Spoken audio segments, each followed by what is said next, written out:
Bonjour à tous, je suis Karine Ledru, consultante formatrice RH et coach au sein de l'Institut 410 et je suis ravie de vous accueillir pour notre nouveau webinaire RH Management sur la thématique du cancer et du travail. Je vous prie d'excuser notre directrice Elodie Marchat, très impliquée sur ce sujet mais qui regrette de ne pas pouvoir être avec nous aujourd'hui. Savez-vous que 42% des actifs connaissent un collègue touché par le cancer ? La maladie a donc franchi les portes de l'entreprise et constitue un enjeu sociétal. Il nous a donc semblé intéressant d'aborder la question sous le regard croisé de salariés, d'employeurs et de l'assurance maladie. Ainsi, nous allons écouter le témoignage de personnes en activité qui ont été touchées par la maladie, des responsables RH, des représentants de la sécurité sociale, afin de connaître l'offre de services institutionnels pour le retour à l'emploi. Nous accueillerons également des représentants de l'association Cancer at Work et We Care at Work. Durant ce webinaire, vos micros sont coupés, mais vous pouvez poser vos questions à l'aide de l'option QR en haut de l'écran et nous consacrerons un temps lors du webinaire pour y répondre. Nous avons interviewé 2 ambassadrices de Génétique Cancer cet été. Donc nous vous proposons de partager des extraits de leurs témoignages sur leur parcours qu'elles nous ont livrés avec authenticité et en toute transparence. Elles participent désormais à libérer la parole sur ce sujet qui reste délicat à aborder. Et donc nous avons sélectionné les parties où elles évoquent la conciliation travail et maladie dans leur milieu professionnel. L'intégralité des 2 témoignages sera accessible dans le replay. Nous allons démarrer avec Marie, commerciale en pharmacie. Elle va nous partager son expérience lors de l'annonce de la maladie et de son parcours de soins et de son retour à l'emploi. Je m'appelle Marie Lambert, je suis mariée, j'ai 2 enfants, aujourd'hui de 16 ans et 12 ans, et je suis commerciale en pharmacie depuis 16 ans. Alors, je suis ambassadrice Génétique Cancer depuis 2 ans et demi. C'est une association qui lutte contre les cancers d'origine génétique et donc nous accompagnons les personnes et les familles qui apprennent ou qui ont en fait une prédisposition plus importante à développer des cancers. Alors, en octobre 2016, on m'a découvert un cancer du sein à l'âge de 34 ans. Donc, j'avais 2 enfants. Mes enfants avaient 5 et 8 ans à ce moment-là. Et donc, du jour au lendemain, voilà, je me suis retrouvée à être arrêtée en urgence pour me faire opérer la semaine suivante. J'ai, pour finir, eu donc une opération. Ensuite, s'est enchaîné 5 mois de chimiothérapie et 2 mois de radiothérapie. Et comme mon cancer était hormonodépendant avec une prédisposition HER2, eh bien, en fait, j'avais en plus une chimiothérapie ciblée pendant à peu près 1 an. Donc, à ce moment-là, comme je connaissais aussi bien mon directeur de région, parce que j'étais là quand même depuis 8 ans, et j'avais le même directeur de région, je lui en ai parlé. Et donc, aussitôt, il m'a dit, bon, Marie, tiens-moi au courant, mais surtout, voilà, lui, il a surtout pensé d'abord à moi, aussitôt. de mes collègues, enfin, mon responsable a demandé à une de mes collègues si elle voulait bien prendre en charge mes clients sur mon secteur. Et voilà, je la remercie encore parce que c'est sur ma collègue. Elle a fait Rennes-Quimper pendant presque 6 mois pour gérer mes clients. J'ai été arrêtée pendant 18 mois au total parce que pendant toute la période de chimiothérapie, radiothérapie et donc la chimiothérapie ciblée, j'avais quand même des douleurs articulaires très importantes à la fin. Donc, je ne pouvais vraiment pas conduire. Donc, de toute façon, ce n'était pas possible de reprendre le travail. De toute façon, le médecin ne voulait pas. Par contre, j'ai fini mes traitements en mars 2018, exactement, la dernière injection. Et j'ai demandé à reprendre en mai. Et donc, j'ai repris en mai 2018 parce que j'avais vraiment envie de retourner travailler, de retrouver ma vie, en fait, de retrouver la vie d'avant, en fait. Et là, par contre, j'ai été pris en charge parce que je demandais un 80%. Voilà, j'ai tout de suite la RH qui connaissait, parce que je ne m'étais pas cachée de ma maladie, en fait, que j'étais énormément accompagnée, même pendant la maladie, où voilà, on a pris de mes nouvelles, que ce soit mon responsable, les responsables. Et c'est très important parce que pour moi, j'appartenais toujours à l'entreprise et ma vie ne s'était pas arrêtée. Et en fait, il y avait quelque chose qui se passait derrière et que j'allais revenir, en fait. Et ça, pour moi, ça a été primordial dans même, je pense, dans mon traitement, en fait. Donc, quand je suis revenue, j'étais reboostée à fond. Par contre, c'est la directrice des ressources humaines qui m'a appelée en me disant non, mais Marie, c'est pas très, très sérieux, 80%, il faut que tu reviennes doucement. Et donc, ils ont mis en place, en fait, donc, un 60% et avec 60% de mon secteur, en fait. Et ils m'ont gardé la partie la plus proche de chez moi. Ça veut dire qu'il y avait toujours quelqu'un sur mon secteur, sur l'autre partie du secteur, quelqu'un qui était là en remplacement. Et donc, moi, je m'occupais de 60% de mon secteur. Voilà. Et après, j'ai demandé en septembre 2018 à reprendre à 80. Et donc, on m'a redonné un petit peu plus de secteur.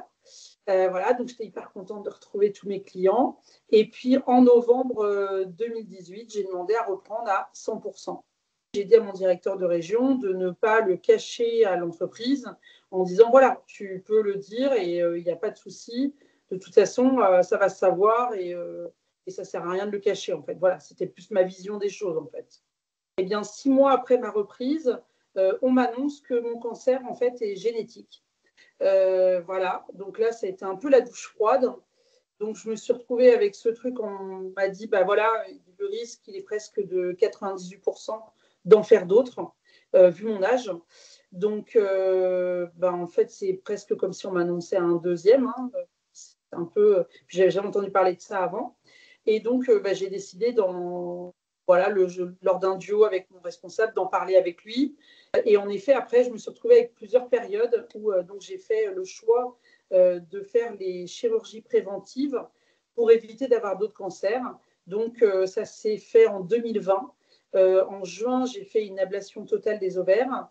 Et en septembre 2020, j'ai fait une ablation totale de la poitrine. Et donc, à chaque fois, c'était, donc voilà, en juin, j'ai dû avoir 2 semaines d'arrêt, mais je l'avais organisé. Il n'y avait personne qui me remplaçait, mais 2 semaines, c'est comme 2 semaines de vacances. Donc, les clients, ça s'est très bien passé. Et puis, par contre, en septembre, j'avais 2 mois d'arrêt. Donc là, en effet, mes collègues ont pris le relais. Mais bien sûr, on l'a préparé, en fait, on a préparé mes clients et on a préparé. Donc, ça a été un travail d'équipe, en fait, que ce soit avec mes clients ou avec tout le monde comprenait ce qui m'arrivait, quoi. Et donc, en fait, ça a duré 8 ans, parce que pour ne pas vous cacher, ma première opération 2020, j'ai fini ma dernière là en février, et au total, j'ai eu une dizaine d'opérations, pour vous dire. Donc, ça a été compliqué parce que j'ai eu des complications à cause de la radiothérapie. Donc, j'ai fait plusieurs opérations avec des arrêts. Donc, à chaque fois que je suis partie, soit je l'organisais, je faisais une période plus creuse dans mon travail et un accompagnement avec nos collègues. On organisait avant l'arrêt, en fait.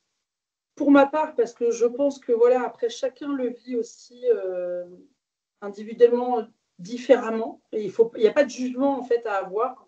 Je pense que, par contre, moi, ce que j'en retiens, c'est que, en tout cas, j'espère que libérer la parole Je pense que c'est vraiment important parce que, ben, en fait, après, on devient une équipe en fait contre tout ça. En tout cas, moi, c'est vraiment ce que j'ai ressenti avec mon entreprise. Et d'ailleurs, je suis très reconnaissante hein, d'ailleurs de cet accompagnement. Et puis surtout, bah, de ne pas avoir cette impression d'être de trop ou maintenant de servir à rien. Hein. Parce que j'ai rencontré des personnes comme ça qui ont été mis un peu au placard. Et c'est ce qui est le plus dur, en fait, de se dire, bah, est-ce que encore après, je vais être capable. Mais le fait d'être bien accompagné et de l'avoir dit, eh bien, je pense en fait qu'on m'a donné en fait cette force et on m'a toujours dit, ouais, tu es super forte, Marie. Mais je pense qu'en fait, ils ont fait partie de cette force, en fait. Donc moi, pour ma part, moi, c'est ce qui a fait qu'on a été une équipe contre tout ça. Et ils ont fait partie, en effet, de cette bataille, en fait. Voilà. Mais je veux dire, même avec le reste de l'entreprise, en fait. Des messages, alors on ne m'a pas dit ouvertement, parce que je sais qu'ils ont cette obligation de respecter la confidentialité, mais en tout cas, juste un petit message pour dire, ben voilà, on est avec toi Marie, et je vous donne un exemple, on avait un séminaire de prévu, et j'ai reçu en fait un colis quand j'étais en arrêt sur mes 18 mois. Et en fait, ils avaient un slogan à ce moment-là, c'était « Le meilleur est à venir », comme le mot « à venir ». Et ce message, on me l'a donné avec ce sac et tout ça, et on m'a dit bah, « Marie, en fait, pour toi aussi, le meilleur est à venir ». Et franchement, bah, ça me touche encore de le dire là aujourd'hui, parce que c'est important, en fait. C'est important de faire partie de quelque chose, en fait. En fait, il ne faut pas que les gens aient peur de leur patron, en fait. Je pense qu'il y a des gens bien aussi et bienveillants. Et en fait, je pense que le fait de le dire, je pense que ça donne un réel échange. Et donc, en fait, ben, je te le dis. Donc, dans ces cas-là, ben, on va t'aider. Et ça donne vraiment, je pense, faut parler, en fait. Pour moi, il faut parler. Moi, je pense qu'aujourd'hui, ce que je vis maintenant avec l'asso et ce que je fais quand j'accompagne, bon, il n'y a pas longtemps aussi, j'ai témoigné là, dans une soirée pour des professionnels de santé aussi. On m'a demandé pour l'annonce, d'ailleurs. Donc voilà, et c'est vrai que l'idée, c'est, je me dis que j'ai pas eu ça pour rien, en fait. Ouais. Je me dis, bah, autant que ça aide d'autres personnes. Et voilà, et là, franchement, d'aider dans le milieu du travail, mais je trouve ça encore une autre facette que je suis contente aussi, parce qu'en fait, on peut travailler après ça, et il n'y a pas de raison, on retrouve... c'est vrai qu'on est fatigué, je suis d'accord, hein, on est un peu plus fatigué. Moi, je militerais vraiment parce que, en fait, le mi-temps thérapeutique, ouais, c'est bien. Il ne faut pas rêver, hein. Moi, par rapport à mon travail, au bout d'un moment, c'était ma journée administrative. Hein. Donc, voilà. Donc, c'est pas parce qu'on me demandait de le faire. Hein. C'est moi toute seule. Hein. De toute façon, les clients, ils appellent. Mais moi, je trouve que je militerais pour dire, ben voilà, on a eu une maladie, et ben, pour que la personne se sente bien, bah, se dire, ben, je ne sais pas, dans le règlement, par exemple, comme un congé mat, retour de maladie, tu reviens, mais tu as 4 semaines de plus que tu peux poser dans l'année, par exemple. Et comme ça, quand on se sent fatigué, bah, au lieu d'aller à se dire, bah ouais, mais là, ça ne va pas, ou aller à bout du souffle, et puis on n'a pas envie d'être en mi-temps thérapeutique, en fait, hein, parce que ça fait encore malade, en fait. Et ben en fait, de se dire, bah, je peux poser 2 jours là, ou une semaine, bah, je pense que voilà, je me dis, ouais, ça serait ça qu'il faudrait, moi, je militerais bien pour un truc comme ça. Pour laisser, parce qu'on est de plus en plus de jeunes, en fait, on est touchés. Il faut savoir que 20% des personnes ne reprennent pas le travail après un cancer. Bien, nous venons d'entendre le témoignage de Marie qui nous a montré combien il avait été important pour elle d'en parler au sein de son entreprise et combien le collectif de travail avait été soutenant. Je vois que vous réagissez déjà à son témoignage. Alors, on va vous demander quel mot vous vient à l'esprit après le témoignage de Marie. Donc, vous pouvez répondre spontanément pour indiquer le mot qui vous vient à l'esprit. Donc, vous avez un petit encart qui s'affiche, vous indiquez le mot qui vous vient à l'esprit et vous cliquez sur « Envoyer ». Je vois qu'il y a déjà le mot « courage » qui s'affiche, « force », Résilience, communication, oui, hein, on a vu combien la communication avait été importante, combativité, oui, l'espoir, l'équipe, hein, elle a effectivement montré, elle a dit à un moment combien l'équipe faisait partie en fait de la bataille, la parole, oui, la vie, la compassion, la résilience. La solidarité aussi, oui. Donc voilà, vous êtes nombreux. La bienveillance, l'optimisme, la détermination et voilà le travail, hein, comme quoi voilà, il est vraiment voilà, cancer et travail, c'est absolument pas incompatible, c'est absolument pas tabou. C'est vraiment le cœur de son témoignage. Euh, Merci donc pour ces premières réactions. Alors, je vais maintenant donner la parole à Maude. Maude Salzer. Alors, Bonjour.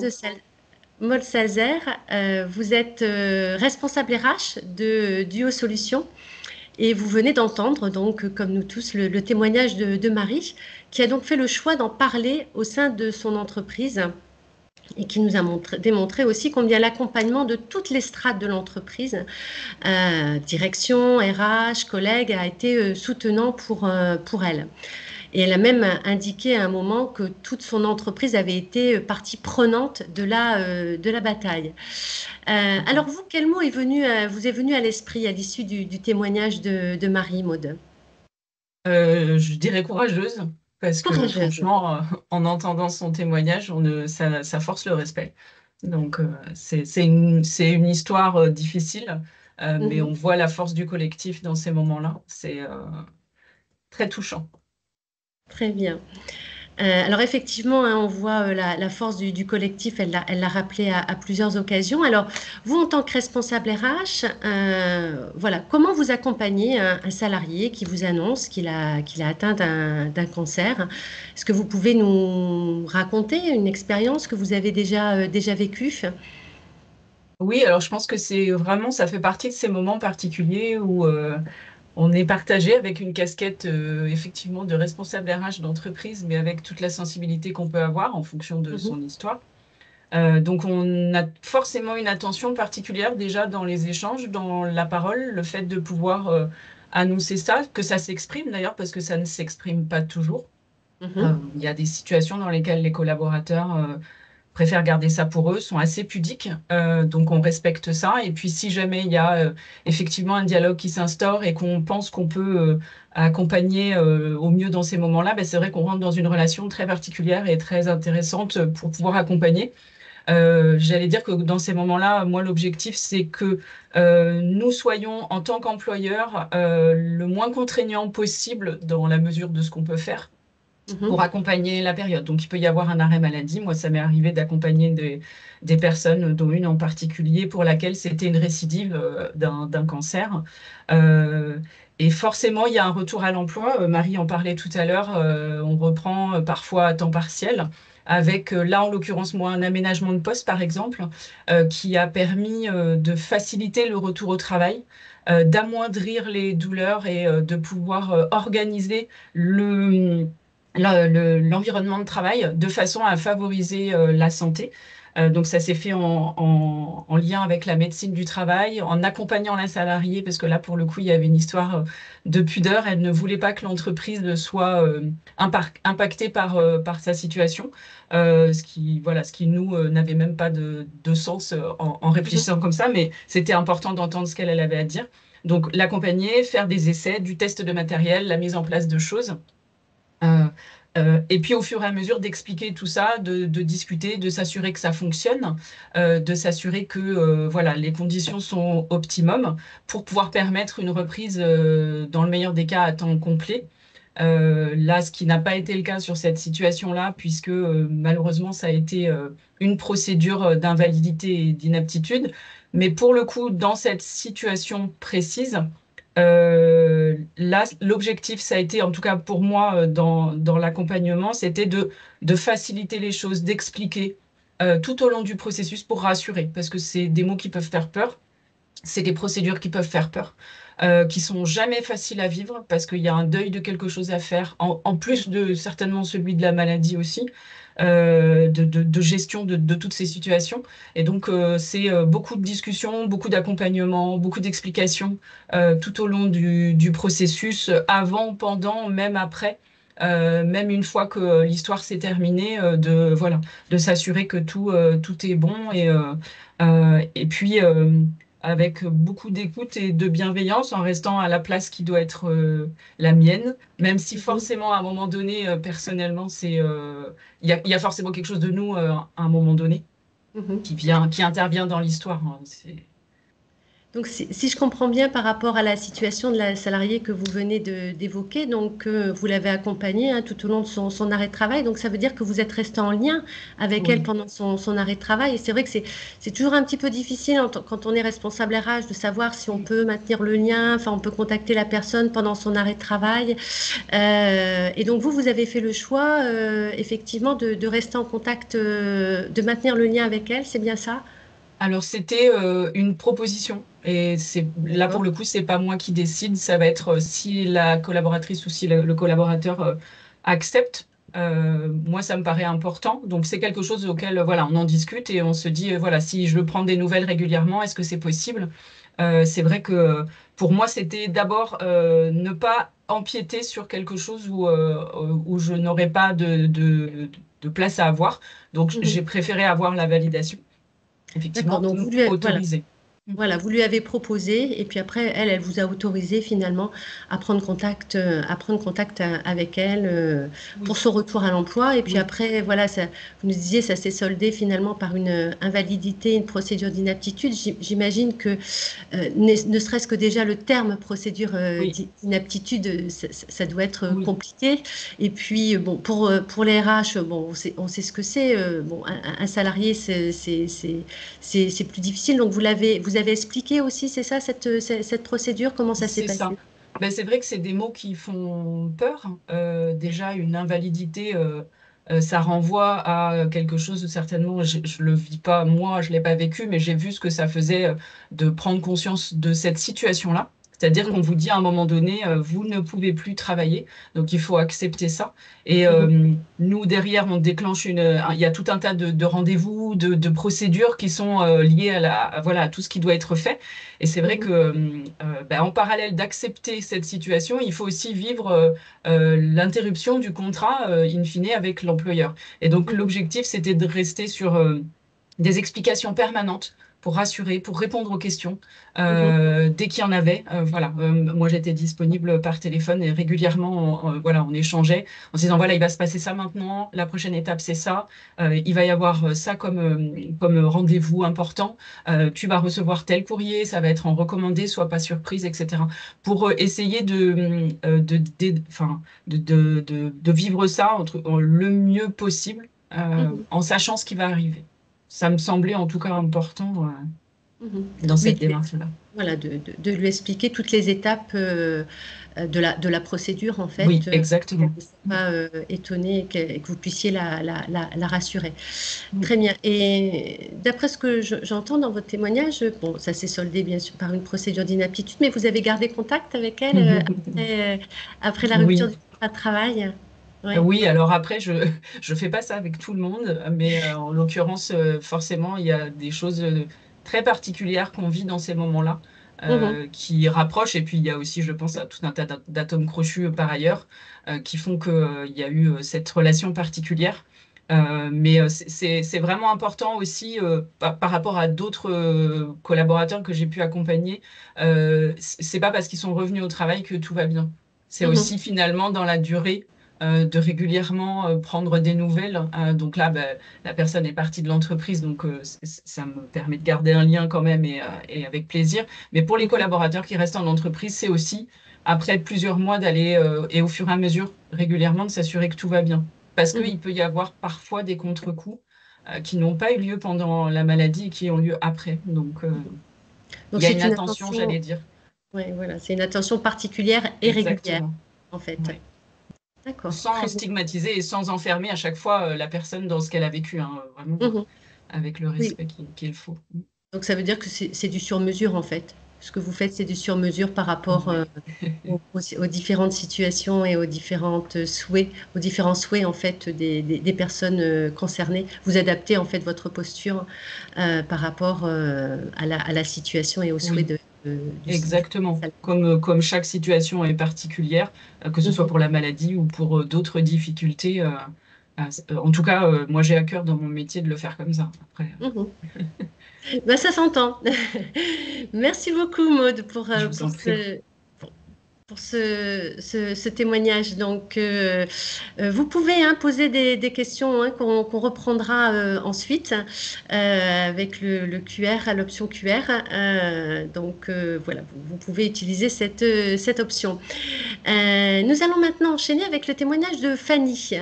Alors Fanny, elle a perdu ses deux parents d'un cancer prématurément et donc elle pressentait qu'elle avait des dispositions génétiques et elle a appris sur son lieu de travail que les résultats de sa biopsie n'étaient pas bons. Donc elle est partie précipitamment, sans en parler dans un premier temps à ses collègues. Et puis après, elle a décidé d'en parler, mais à un cercle restreint. Donc nous allons écouter l'extrait, en fait, où elle décide de communiquer sur sa maladie dans son collectif de travail. Donc, j'ai fait un email au RH, à mon manager, à mes collègues proches, il me semble mon équipe aussi. Je devais avoir une équipe de 4-5 personnes à l'époque, en expliquant vraiment d'une manière claire et assez simple ce qui se passait, que on m'avait découvert un cancer du sein, que j'avais fait une biopsie qui n'était pas bonne, que j'allais me faire opérer. Que j'allais me faire opérer telle date, que je ne savais pas quelle serait la suite, que je serais absente 1 semaine ou 10 jours au moment de mon opération. En tout cas, c'est ce que mes médecins m'avaient annoncé et que je comptais sur eux pour ne rien divulguer aux autres, que ça restait, voilà, que ça restait confidentiel pour l'instant, que je les tiendrais au courant au fur et à mesure de ce qui se passait et que je comptais sur tout le monde pour respecter un petit peu ce que je demandais. Pourquoi la confidentialité? Alors, je dirais que c'était les mêmes raisons que pour le cercle proche familial, c'est-à-dire que j'avais besoin parfois d'essayer d'oublier ce qui était en train de se jouer et de se passer. Donc, j'avais besoin de me dire que quand je rencontre des collègues, tout était normal, de rester dans la normalité. Tout comme le matin, j'étais contente de dire à mes enfants: «Maman part travailler, je viens te chercher ce soir à la garderie, bonne journée, mes chéris».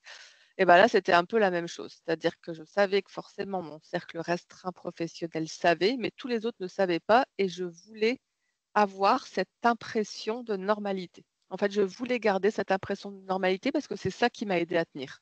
Dans un deuxième temps, alors le premier élément en fait suite à cet email, c'est que la veille de mon opération, j'ai reçu un gros bouquet de fleurs de la part des RH du groupe dans lequel je travaillais. Donc j'avoue que ça m'a mis dans des dispositions qui ont été excellentes, pour entendre en tout cas que leur message c'était, «OK, bon courage, vas-y, on te suit». Donc ça, il y a eu juste une petite carte, alors je sais plus ce qui a été marqué dessus, mais ça a été le premier élément qui m'a prouvé que, j'avais pas eu tort de faire ce que j'avais fait et que les RH étaient, prêts à me suivre. Deuxième chose, j'ai beaucoup discuté avec mon chef et ce qu'on a acté, c'était qu'il fallait que ce soit clair entre nous et qu'on communique. C'est-à-dire lui, il avait besoin d'avoir de la visibilité, bien sûr le maximum de visibilité qu'on peut avoir dans cette situation-là. Et moi, j'avais besoin de savoir aussi s'il y a des choses sur lesquelles qu'il ne pouvait pas gérer en fait. C'est-à-dire s'il estimait que c'était pas gérable comme ça, fallait me le dire. S'il estimait que voilà, qu'il fallait qu'il prenne peut-être le lead sur mon équipe, il fallait qu'il me le dise. Mais en tout cas, j'ai entendu, que ce soit avec les RH via ce bouquet de fleurs, parce que je ne me souviens pas avoir eu d'autres communications presque que ce bouquet de fleurs et la petite carte associée avec les RH. Ça a été vraiment surtout géré avec mon manager et moi, je lui ai vraiment dit: «Je t'informerai toujours de quand je suis en arrêt, quelle est la suite en fait de ce qui est possible, de ce que je peux faire, de ce que j'ai réussi à faire, pas faire» et voilà et ça en fait, ça lui a convenu, qu'on fonctionne de cette manière-là. Il m'a dit: «Bah, écoute, moi, je suis ravie, forcément si tu continues à travailler avec nous parce que ça se passe super bien Et au moins, même si j'ai bien conscience que ce ne sera pas comme d'habitude, tout ce que tu peux faire et continuer à faire, moi, ça m'aide. Et toi, si tu es ravi de continuer à travailler parce que ça t'aide, écoute, go. J'imagine que lui, en off, il a validé tout ça avec les RH, mais en tout cas, j'ai même pas été impliquée. Donc ça a été plutôt au moment de l'annonce et au moment on va dire, des premiers traitements, puisque l'opération a été le premier traitement. Et ensuite, donc, il y a eu la deuxième étape. Donc, la deuxième étape, ça a été, je me suis fait opérer et là, je me réveille de l'opération et je sais déjà par le chirurgien qui m'a opéré que j'ai au moins un ganglion d'atteint et que c'est sûr que j'aurai une suite au traitement. Il ne connaissait pas encore lequel, mais qu'il y aurait une suite. Dès que j'ai eu le protocole par mon oncologue de savoir qu'est-ce qui m'attendait, donc le protocole, ça a été 6 séances de chimio espacées de 3 semaines. Donc une, à chaque fois, une en début de semaine, puis en gros, à chaque fois, je savais que j'avais quelques jours où je serais malade, puis 2 semaines de répit, puis une autre, voilà. Donc ça, c'était 6 de suite. Et ensuite, que j'aurais entre 25 et 33 séances de radiothérapie à définir. Ce sera, ça arrivait à peu près en mai-juin, parce que tout ça, c'était au moment de Noël. Ça arrivera à peu près en mai-juin, et là, j'aurai de la radiothérapie à faire tous les jours. Donc, quand on m'a expliqué ce qui m'attendait, et je lui ai expliqué. Et je lui ai dit, voilà ce qui m'attend. Ce qu'on m'a expliqué, c'est que globalement, pour les 3 premières chimios, je vais être malade dès le lendemain. Donc, mes chimios sont déjà programmées les lundis, toutes les 3 semaines, les 3 premières. Donc, c'était le lundi soir, je pense. Donc, je vais venir travailler le lundi. Le lundi, en fin de journée, je vais faire ma chimio et après, j'ai 3 jours où je serai malade. Donc, je serai à chaque fois 4 jours en arrêt et je reviendrai le lundi d'après. Donc, voilà ce qui était clair dans ma tête. Je dis, on part sur ce cheminement-là. Les chimios 4, 5, 6, on m'a expliqué que là, je serais malade 3 jours après. Donc, de la même manière, elles sont programmées les mercredis. Donc, j'étais à 80% à l'époque. Elles sont programmées les mercredis. Donc, les jeudis, vendredis, normalement, je viendrai travailler. Par contre, c'est la semaine suivante où je serai en arrêt. Donc, voilà, j'aurai 6 semaines d'arrêt qui seront planifiées, qui étaient déjà planifiées. Voilà. Donc, j'ai vécu ma vie comme ça, normale, on va dire, à part ces 7 semaines au milieu de. Voilà. Et quand la chimio a été terminée, j'ai enchaîné avec mes rayons. Et donc là, les rayons, c'était tous les midis pendant 33 séances, donc 33 jours, puisque c'est tous les jours. Au moment du coup de la suite et fin de mes traitements, j'ai toujours été en binôme avec mon manager et j'avais peu de contact avec les RH, même si j'avais régulièrement des mots très sympathiques de leur part. Mais j'ai validé, en fait, on va dire, les aménagements potentiels ou mes absences potentielles toujours avec mon manager. C'est-à-dire que forcément, parfois, les rayons qui devaient avoir lieu à 12h30, la machine était en panne ou il y avait du retard parce que voilà, il y avait eu quelque chose qui s'était mal passé avant. Au lieu d'être revenu à 14h ou à 13h30, j'étais revenue à 15h30. Et là, ce qui était acté avec mon chef, c'était vraiment de se dire on n'en est pas à regarder si tu as bien fait tes 8 heures dans la journée.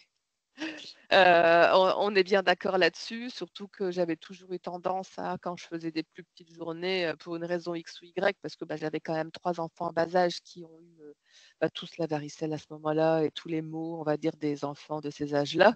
J'avais tendance souvent à me reconnecter, par exemple, le soir pour finir une présentation pour le lendemain ou voilà. Donc ça, en fait, ça a été de l'implicite qui a même pas été. En fait, ça n'a même pas été un sujet. C'était. Je pense que je lui ai dit peut-être au détour d'une phrase, on est d'accord que, mais avec le recul, je ne sais même pas si j'ai vraiment dit ça parce que ça paraissait être une évidence. Que bien sûr qu'ils n'allaient pas m'en vouloir d'avoir fait une journée à 6 heures ou à 7 heures dans ce contexte-là, en fait.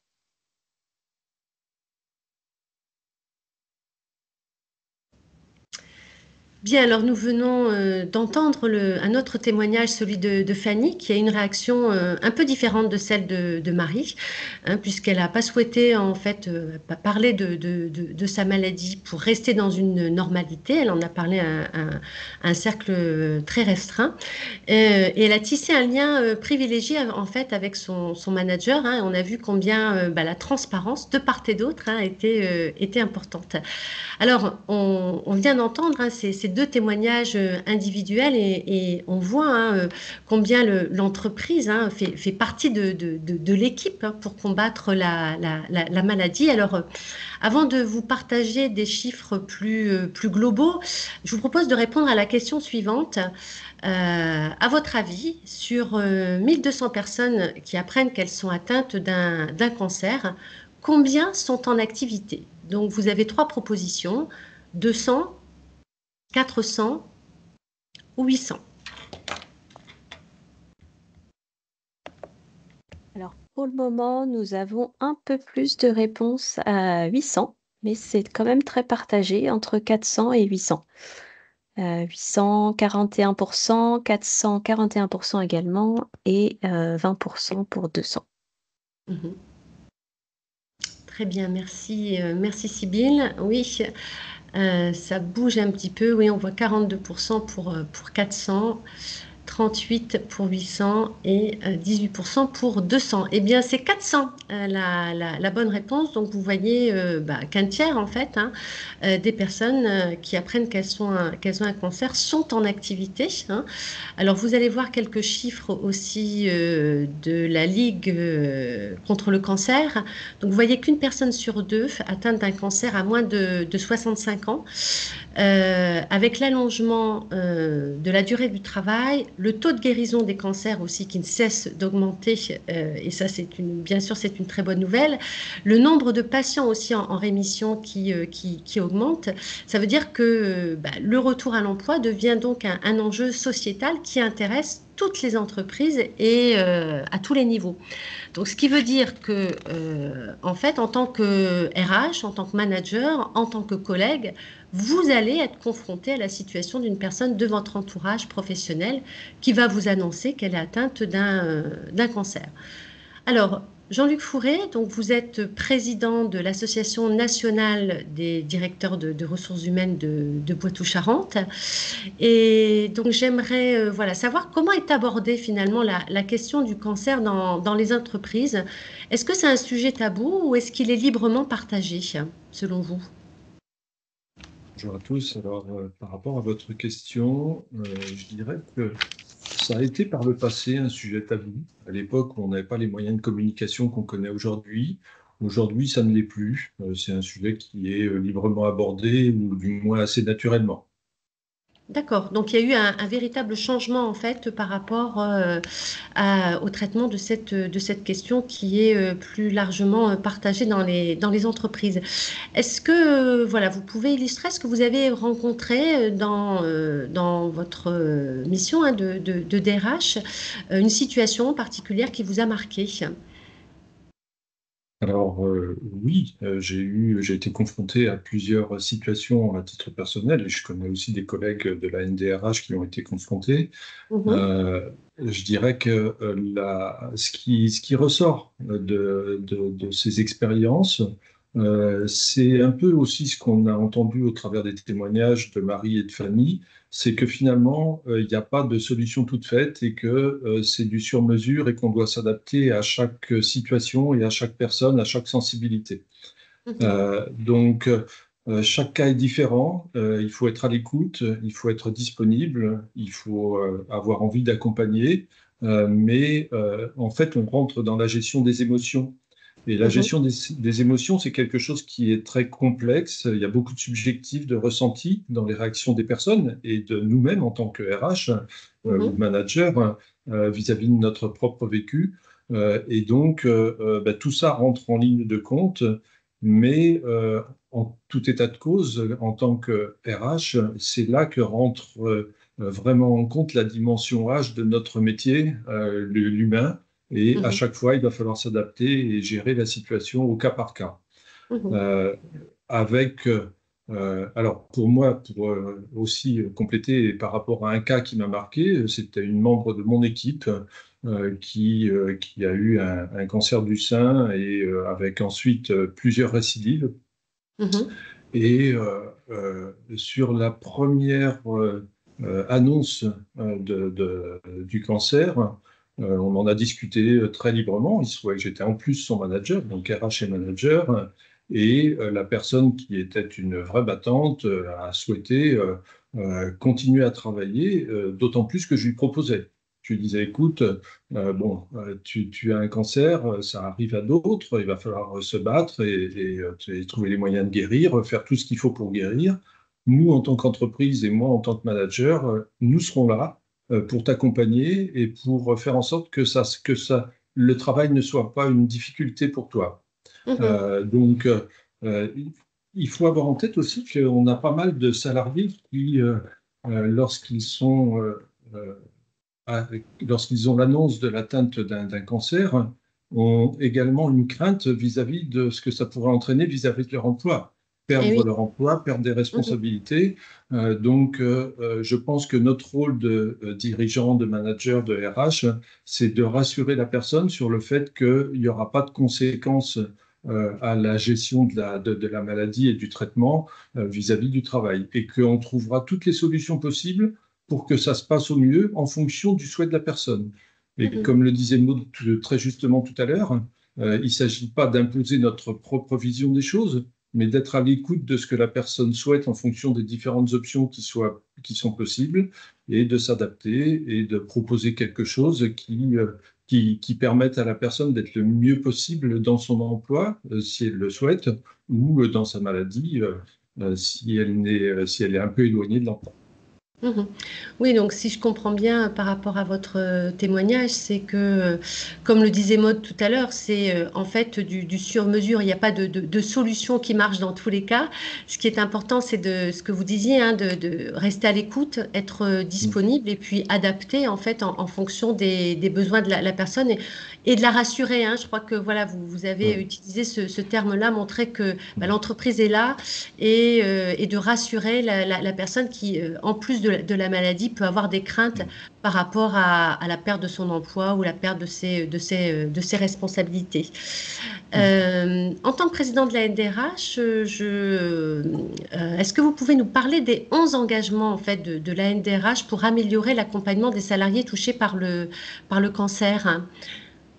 Oui, absolument. Alors, ce ne sont pas les 11 engagements de la NDRH, ce sont des engagements qui ont été mis en place avec l'INCA, qui est l'Institut national du cancer, Mhm. avec une collaboration sur la NDRH, l'AFNOR et un certain nombre d'autres partenaires, Mhm. dont la NDRH qui était bien présent sur le sujet.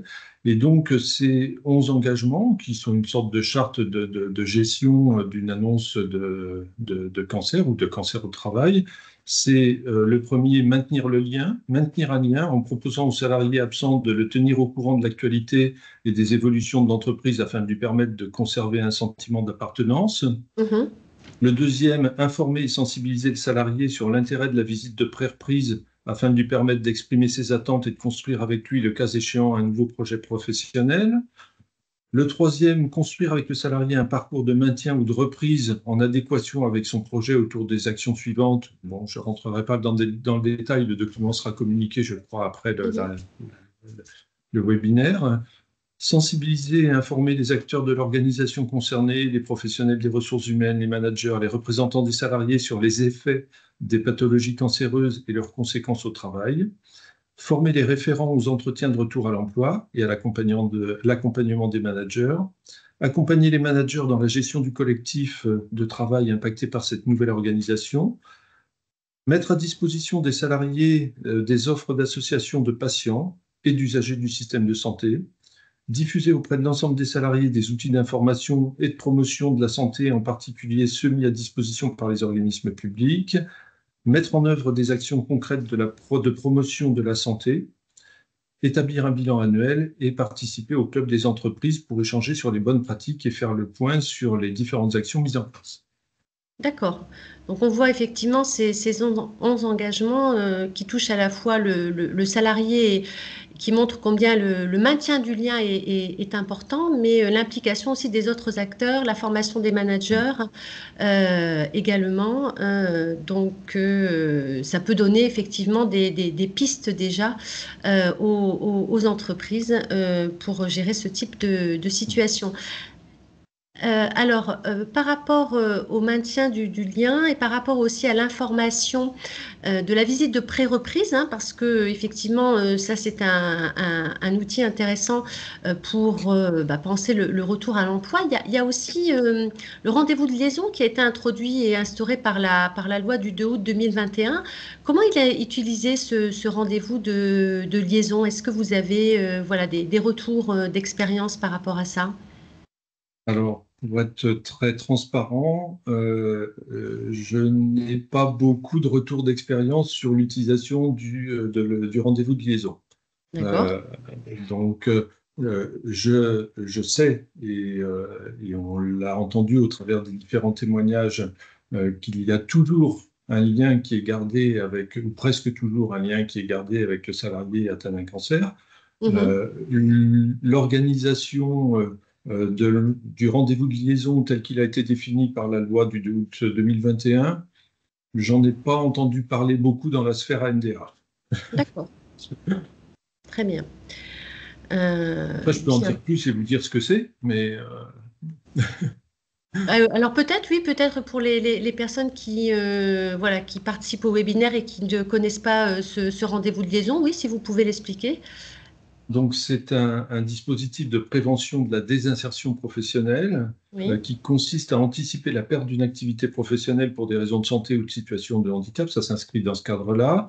Et plus Mhm. précisément, donc, le rendez-vous de liaison vise à maintenir un lien entre le salarié et l'employeur pendant l'arrêt de travail, Mhm.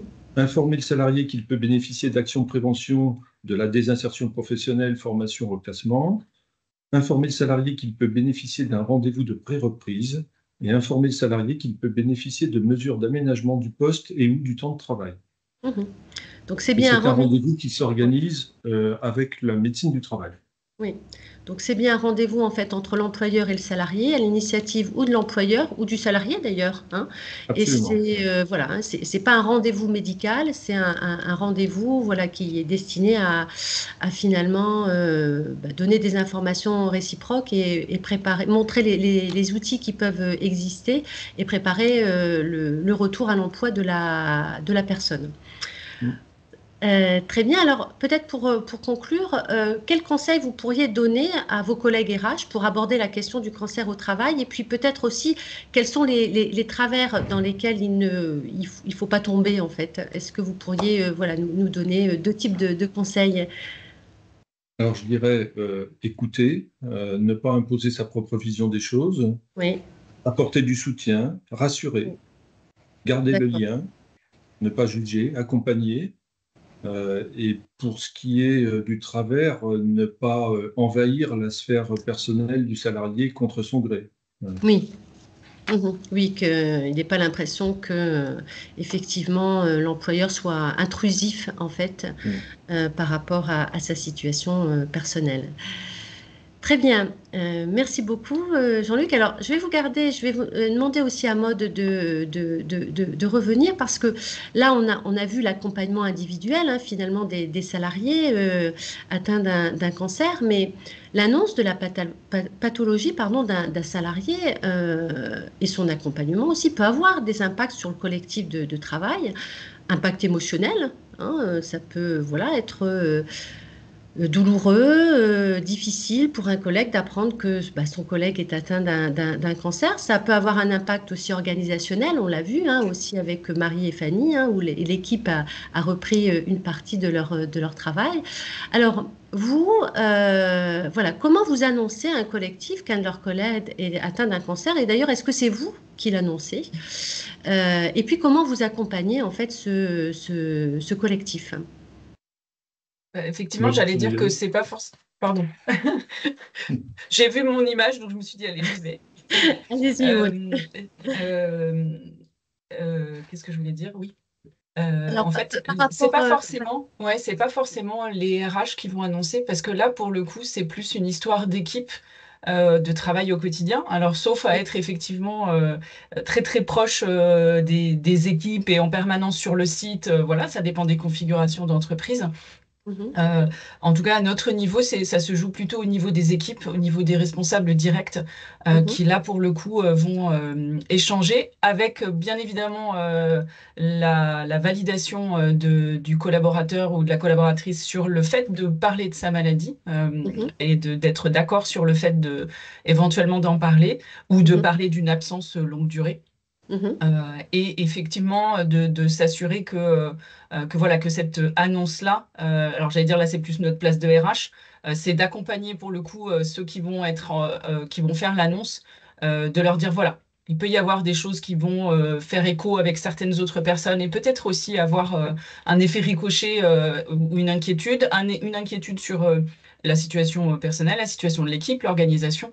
Donc, c'est être attentif à tout ça, à tout ce qui va remonter à ce moment-là et de le gérer à l'instant de l'annonce, mais aussi surtout dans la durée, pendant toute la durée de l'absence et mhm. de l'organisation pour que finalement les équipes aussi soient accompagnées par rapport à cette absence-là. Ouais. Mhm, d'accord. Donc toujours avec l'accord du salarié, hein, bien évidemment, puisque voilà, Essentiel. voilà, hein, Oui. c'est essentiel. Et puis voilà, c'est pas forcément vous qui annoncez la nouvelle, mais voilà, ça se gère plus au niveau de l'équipe. Jean-Luc, vous avez voilà quelque chose à ajouter par rapport à l'intervention de Maud? Vous partagez son point de vue? Oui, je partage totalement et je dirais que s'il y a une chose à retenir, effectivement, c'est peut-être de discuter lorsque la personne a l'annonce de l'arrivée du cancer, de discuter avec elle de est-ce qu'elle souhaite en parler ou pas, et si oui, comment, que ça fasse l'objet d'une vraie discussion ouverte Mhm, et d'un consensus sur la manière dont ça va être présenté ou pas. d'accord, très bien. Alors, toujours par rapport au collectif, hein, comme je vous disais, voilà, hein, puis vous l'avez dit, ça peut effectivement avoir un impact émotionnel. Est-ce que vous connaissez la technique de diffusing? Qui Non, pas en tant que tel. en tant que telle, hein, Non j'en ai plus. non plus. Donc, la technique de diffusing, ça peut être en fait, c'est une technique d'entretien hein, pour accompagner les équipes ou les individus qui viennent de vivre un choc émotionnel. Et ça peut très bien être utilisé en fait dans le cadre de l'annonce en fait à une équipe d'une pathologie lourde d'un dans leurs collègues. Donc, c'est en fait une intervention de soutien psychologique immédiate. Hein, qui permet effectivement d'accompagner l'équipe parce qu'on a vu voilà, qu'il y a effectivement le salarié accompagné, mais il y a également le collectif. Et cette technique, justement, permet en fait d'accompagner un collectif qui vient d'apprendre notamment, enfin, par exemple, la pathologie d'un de ses collègues. Alors justement, par rapport aux différentes techniques ou outils qui existent, je viens de vous expliquer un petit peu en quoi consistait le diffusing. J'aurai l'occasion voilà, en fin de webinaire de vous en dire un petit peu plus. Mais il existe aussi des outils institutionnels. Alors, je vais laisser maintenant la parole à Fabrice Tanguy. Fabrice Tanguy, donc vous êtes manager au service social de la CARSAT Pays de Loire et vous travaillez en partenariat avec vos collègues de la CEPAM de Loire-Atlantique sur la problématique de la désinsertion professionnelle. Ce qui fait que CEPAM et CARSAT donc, travaillent de concert pour accompagner les salariés atteints de cancer lors de la reprise d'activité. Alors, quels sont justement les outils institutionnels qui existent pour le retour à l'emploi? Alors, bonjour à toutes et à tous déjà. Si vous le permettez, Karine, peut-être avant de passer aux outils, peut-être repréciser ce que c'est que la prévention de la désinsertion professionnelle du point de vue de l'assurance maladie, puisque c'est un processus qui fait l'objet d'un parcours attentionné. D'accord, très bien. Alors Et allez-y, donc, ça nous je intéresse. voudrais vous présenter peut-être en deux mots, avant Oui. d'en venir aux outils, ce qui peut, aux outils qui permettent de limiter les risques de désinsertion professionnelle. Mhm. Donc, en fait, il s'agit d'accompagner donc, les personnes confrontées à un problème de santé et de les accompagner dans leur parcours de maintien et de retour à l'emploi. Mhm. Donc, tout ça pour éviter un licenciement pour une aptitude médicale, bien évidemment, Oui. mais aussi et parfois de les accompagner, puisque là, il a été beaucoup question, là, au travers des différents témoignages, de maintien dans l'emploi, dans l'entreprise, dans le collectif de travail, mais parfois, parfois et souvent, malheureusement, on est amené à accompagner ces personnes vers une reconversion professionnelle. Mhm. Donc, en fait, dans le domaine de la PDP, en fait, Alors, la PDP, alors, la prévention de la désinsertion professionnelle, voilà. excusez-moi, voilà. C'est vrai que ça va plus vite de le dire comme ça à certains moments. Oui, oui. Donc, en fait, c'est un des 2 domaines principaux d'intervention du service social de l'assurance maladie. Mhm. Donc, après, le premier qui concerne la sécurisation des parcours en santé, Oui. et dont l'accès aux soins, l'accès aux droits des salariés assurés, bénéficiaires du régime général, voilà, qui rencontrent un problème de santé. Donc, l'idée est d'aider en matière de maintien et de retour à l'emploi, c'est d'aider au mieux et intervenir le plus précocement possible en mobilisant les capacités de ces personnes et en favorisant le développement de leurs ressources. Donc, en fait, ce qu'on propose, nous, d'abord et avant toute mise en place d'outils, voilà, c'est de faire le point avec la personne et de lui faire bénéficier d'un accompagnement psychosocial qui prend en fait en compte la situation de la personne dans son ensemble. Donc D'accord. ça, on le pratique à travers des rendez-vous individuels, hein, mais ça peut être aussi à domicile parce que les personnes n'ont pas la possibilité de se déplacer. Ou D'accord. alors Ça peut être sur site ou à domicile alors, hein? sur site ou à domicile, ou alors éventuellement on peut être amené à organiser des ateliers plutôt collectifs, c'est des groupes d'échange ou de soutien. D'accord. Donc voilà, et quand on parle d'accompagnement psychosocial, en fait, on parle, nous, on encadre, enfin moi j'encadre une équipe d'assistance sociale, mais vous pouvez retrouver un service social au sein de toutes les caisses primaires d'assurance maladie sur l'ensemble du territoire, et on a tous les mêmes missions. Voilà. D'accord. Donc on est bien spécialisé en santé, et donc en fait, quand l'accompagnement psychosocial, en fait, il repose sur le développement des capacités des personnes à être à la fois auteurs et actrices comment dire, de leur projet de vie. D'accord, donc c'est de les rendre vraiment acteurs effectivement Voilà, des suites et pas décider pour eux en fait, hein. Voilà, complètement. Voilà. Je rejoins un petit peu ce que disaient les précédents intervenants. Mhm. Effectivement, on ne prend pas, c'est vraiment d'être à l'écoute. Être à Oui, l'écoute c'est de leurs vraiment un besoins, de leurs accompagnement difficultés. personnalisé. Voilà, c'est ça. D'accord, très bien. Et Donc donc, à voilà, travers cet accompagnement personnalisé, vous avez une batterie en fait d'outils qui existent et qui peuvent intéresser donc les assurés salariés. oui, tout à fait. Et vous évoquez aussi le rôle de la caisse primaire d'assurance maladie dans ce Oui. domaine. Donc, dans un premier temps, il s'assure de l'ouverture des droits des bénéficiaires, hein, il verse les prestations aussi aux salariés en arrêt de travail. Et puis, ils autorisent à certains moments les assurés à s'absenter de leur domicile pour mener des actions de mobilisation ou de remobilisation en vue de leur retour à l'emploi.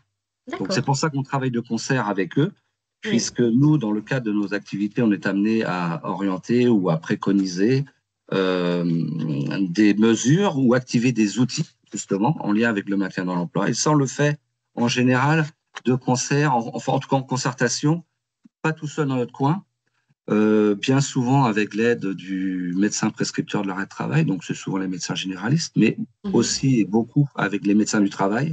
Oui, bien sûr. Et sous le contrôle, quelque part, aussi du service médical de l'assurance maladie qui, eux, valident la durée de l'arrêt de travail.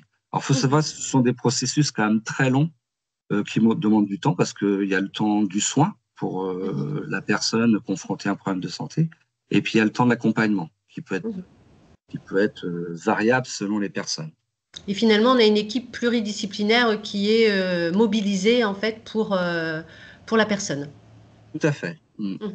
Et nous, on organise, par exemple, on a une instance locale de coordination qui se réunit à la fréquence d'une fois par mois et donc on réunit ces personnes-là, donc les services de santé au travail, les médecins conseils, les assistants sociaux, les conseillers maintien de services comme Cap Emploi, pour ceux qui connaissent, et d'autres, le cas échéant, s'il y a besoin. Ça peut être aussi des services de santé au travail autonomes, alors interentreprise ou autonome. Voilà. Et donc, on va être amené à étudier la situation des personnes, et puis être amené aussi à présenter et préconiser des outils visant le maintien ou le retour à l'emploi. Alors, parmi ces outils, alors, il y en a beaucoup. J'ai envie de dire le plus connu, souvent, en tout cas de nos organismes, pour en avoir fait l'expérience au sein de la CARSAT, mon employeur, en dehors du temps partiel thérapeutique et du passage en invalidité, peu de choses étaient connues. Alors qu'il existe toute une batterie de dispositifs qui peuvent favoriser le maintien dans l'emploi. Donc, il a été évoqué le rendez-vous de liaison. Alors, je confirme ce que disait M. Fauré. Effectivement, c'est un outil qui est peu connu et peu utilisé. D'accord. Son principal intérêt, bien évidemment, c'est le maintien avec le collectif de travail. Alors, ce qui était le cas dans les 2 témoignages que nous ont apportés Marie et Fanny tout à l'heure. Mais bien souvent, il faut savoir que l'arrêt de travail, il isole. Il isole de son collectif de travail, il isole de sa famille. Et par rapport à l'entreprise, chacun dans son coin, pendant tout un temps, en tous les cas, l'entreprise ne pouvait pas prendre contact avec son salarié pendant l'arrêt de travail. Et ce qu'a introduit la loi de santé au travail de août 2021, effectivement, c'est cette possibilité de maintenir ou rétablir le lien avec l'entreprise à travers cette proposition de rendez-vous de liaison. Alors, c'est bien une proposition, ça ne s'impose à personne. Voilà. Et on a vu combien maintenir le lien est important. On l'a vu avec le témoignage de Marie. C'est une des conditions de réussite, en fait, de toute action de maintien dans l'emploi. Ok. Donc là, ça a été, c'est effectivement finalement un outil légal qui vient, qui donne la permission en fait finalement de prendre contact avec le salarié pendant son arrêt de travail. Et il n'a pas l'obligation de répondre favorablement à la demande. Ça reste à sa main. Ok. Alors ensuite, donc, après, dans le temps, après, donc le rendez-vous de liaison, donc il peut y avoir aussi une visite de pré-reprise, ce qu'on appelle. Alors on appelle une visite de pré-reprise, c'est un petit peu mal dénommé. On devrait plutôt l'appeler visite conseil auprès du médecin du travail, qui va lui anticiper éventuellement les difficultés à la reprise au travail du fait du nouvel état de santé de la personne. Donc je vais peut-être plus vous détailler un autre dispositif qui s'appelle l'essai encadré. Alors qu'est-ce que c'est l'essai encadré? Alors, l'essai encadré, en fait, c'est un dispositif qui permet aux salariés pendant son arrêt de tester sa capacité à reprendre son emploi ou son poste de travail, éventuellement tester un aménagement de poste. Mais ça peut être aussi tester un nouveau poste, parce que d'emblée, on a identifié les difficultés et l'impossibilité de reprendre au même poste, et éventuellement préparer à une reconversion professionnelle. Ça peut être aussi une réhabitude à revenir au travail, à reprendre des horaires, des choses comme ça. Alors, c'est limité ça s'adresse en fait à tout salarié, quel que soit le contrat de travail qu'ils ont. Il doit être en arrêt de travail, total ou partiel, parce que ça peut très bien être mis en place sur un moment, sur la partie du temps partiel thérapeutique, par exemple, où la personne est en arrêt, non pas en entreprise. Donc ça peut mais bon, communément, bien souvent, ça se met en place pour des salariés à temps complet et qui, sur une période de 14 jours maximum, peuvent revenir en entreprise. Pour justement dans les objectifs que je vous ai cités précédemment. Donc ils reviennent en entreprise, mais continuent de percevoir des indemnités journalières. Donc ils sont toujours en arrêt de travail, ils perçoivent les indemnités journalières et ils viennent dans l'entreprise. C'est tout à fait ça. C'est tout à fait ça. Ouais, donc c'est un dispositif assez original. C'est original, c'est intéressant et ça prépare vraiment cette reprise dans les meilleures conditions, parce que ça peut être un moment où on observe, parce que alors là, on va observer en fait le salarié sur son poste de travail ou un nouveau poste de travail, Et la spécificité de l'essai encadré, c'est l'aspect encadrement justement de l'essai, c'est que le salarié est tutoré sur le temps de retour dans D'accord. l'entreprise. Et alors, qui est-ce qui l'actionne, l'essai encadré? C'est le salarié? C'est En l'employeur? Comment ça se général, passe? ouais. Donc, ça requiert deux accords déjà, hein, deux accords D'accord. médicaux. Le Oui, médecin prescripteur de l'arrêt, donc le médecin traitant en général, le oui. médecin généraliste. Et puis, c'est validé également par le médecin de l'assurance maladie. Et c'est souvent préconisé et mis en place, quasiment dans la grande majorité des cas, par le médecin du travail, D'accord. de l'entreprise d'accueil, ou éventuellement à défaut, parce que quelquefois des entreprises font partie de groupes avec plusieurs établissements, et l'essai encadré peut aussi se faire dans un autre établissement que l'établissement d'origine, avec l'accord du médecin du travail de l'entreprise d'accueil. D'accord. Voilà. Très bien. Donc ça, c'est l'essai encadré. Très bien. Il y a un autre dispositif, je crois, qui existe. Oui, alors, alors un petit peu sous le versant aussi, essai encadré, mais je ne le détaillerai pas, c'est la période de mise en situation en milieu professionnel. Vous avez peut-être entendu parler à certains moments de PMSMP. Oui. Là, on n'est pas sur une reprise de travail, mais on est plus sur, c'est un petit peu ce que mettait à l'époque en place la LPO, Pôle emploi et aujourd'hui France Travail, les expériences en milieu de travail. Donc, ça a été rebaptisé à un moment ou à un autre pour devenir ces périodes de mise en situation en milieu professionnel. Et là, on est plus sur l'observation d'un nouveau métier, mais c'est quelque chose qui est aussi accessible aux salariés en arrêt de travail, qui là viserait plus une reconversion professionnelle. D'accord. Donc on a Mais d'un ça, côté l'essai encadré qui permet d'essayer, si je comprends bien, hein, et tout à puis fait, l'autre dispositif qui permet d'observer, en fait. d'observer, voilà. D'accord. Et On n'est pas sur. après, il y a toujours possibilité de faire. Aujourd'hui, en fait, il y a vraiment un changement de paradigme vis-à-vis de l'arrêt de travail. Pendant tout un temps, l'arrêt de travail était fait pour deux choses: se soigner, se reposer. Oui. Aujourd'hui, parce qu'on sait que parfois les périodes de soins sont longues, les délais médicaux s'allongent aussi dans le temps. Et parfois, on a quand même tout à gagner à accompagner les salariés dans un projet de reprise. De retour dans leur travail. C'est mieux quand c'est comme ça, mais ça peut être aussi à un travail en général.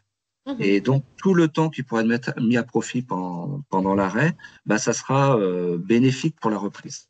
Et oui, et oui. Voilà. Très bien. Donc, ça peut être aussi le moment de faire un bilan de compétences, ça peut être le moment de réaliser une validation des acquis de l'expérience. Et c'est Ça le peut moment être... où on s'interroge, en fait, voilà, Voilà, c'est ça. voilà, on peut On s'interroge s'interroger. et on se prépare. Ouais, et on se prépare. D'accord. Voilà. Et puis, tout ça peut aussi aboutir à un certain moment, donc une reprise. On revient au travail à un moment ou à un autre. Oui. Et dans différents cadres, alors comment dire, le temps partiel thérapeutique a été évoqué précédemment, je ne vais pas y revenir. Mais ça peut être aussi revenir dans le cadre d'une convention de rééducation professionnelle en entreprise, ce qu'on Alors, qu'est-ce appelle que c'est ça? la CRPE, Oui. donc la convention de rééducation professionnelle en entreprise.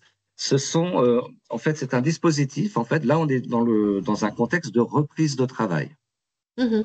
Donc, en fait, c'est un dispositif. Donc, la personne n'est plus en arrêt de travail. Elle la reprend personne le n'est travail. plus en arrêt de travail le jour de la reprise dans le cadre de cette convention. Donc, c'est destiné à des salariés qui vont être reconnus inaptes ou alors qui présentent un fort risque d'inaptitude à leur poste et à tout poste dans l'entreprise. Ça leur permet en fait de reprendre leur emploi antérieur ça leur laisse le temps en fait de voir s'il n'y a pas des aménagements de poste à réaliser aussi. Donc et puis ça peut être aussi l'opportunité de découvrir ou de se former à un nouveau métier. Donc en fait ils reprennent le travail sur leur temps contractuel. Et puis et en fait l'entreprise, alors c'est une aide à l'entreprise. Alors ils perçoivent en fait leur salaire habituel, mais la caisse primaire d'assurance maladie vient compenser pour l'entreprise une perte de productivité de la part de son salarié sur ce temps de la convention, où il est en train d'apprendre un nouveau métier, de s'adapter à un nouveau métier, de se tester. Voilà. Donc, pendant cela, il faudra peut-être mettre en place de la formation. Donc, c'est peut-être du temps où le salarié ne sera pas présent dans l'entreprise et ne sera pas productif quelque part. Et puis, mais ça peut être aussi pour venir compenser la mise en place d'un tutorat en interne ou une aide complémentaire pour le salarié dans la réalisation de sa mission.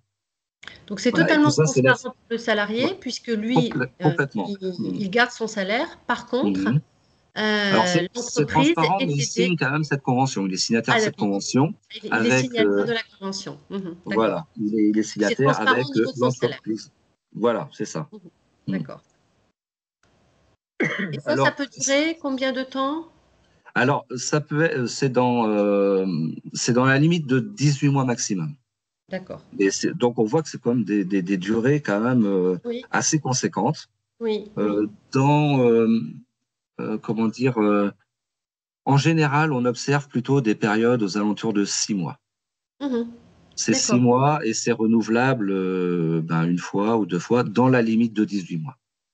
D'accord.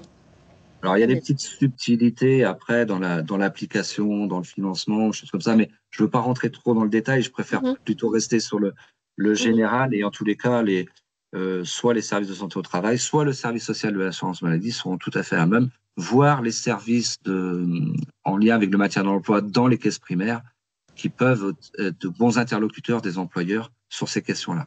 D'accord. Et donc, ces dispositifs, ils sont largement utilisés ou pas tellement? Parce que vous aviez l'air de dire qu'ils n'étaient pas très connus, en fait, ces dispositifs. Alors, c'est effectivement. Alors, l'essai encadré est de plus en plus connu et de plus en plus usité et utilisé par les services de santé au travail. Puisque, aussi, c'est pareil, les services de santé au travail, ce sont, par la loi santé au travail de août 2021, se sont structurés en cellules internes à leur service de santé au travail, cellules internes destinées au maintien dans l'emploi. Et dans ce cadre-là, ils développent aussi beaucoup de compétences, notamment sur la connaissance, par exemple, des outils et dispositifs qui sont accessibles à leurs salariés qui rencontrent un problème de santé. Et ils sont aussi beaucoup plus sensibilisés à travailler en partenariat avec soit les services de l'assurance maladie, mais d'autres opérateurs spécialisés ou organismes spécialisés en santé. Voilà. D'accord, très bien. Merci beaucoup, Fabrice, pour tous ces éléments d'information. Voilà, on a vu effectivement le rôle primordial de l'assurance maladie, l'accompagnement psychosocial et puis les différents dispositifs qui existent avec un partenariat essentiel, celui notamment avec le médecin du travail, qui a forcément un rôle essentiel dans la reprise d'activité et qui lui aussi va faire des préconisations en matière d'adaptation du poste de travail.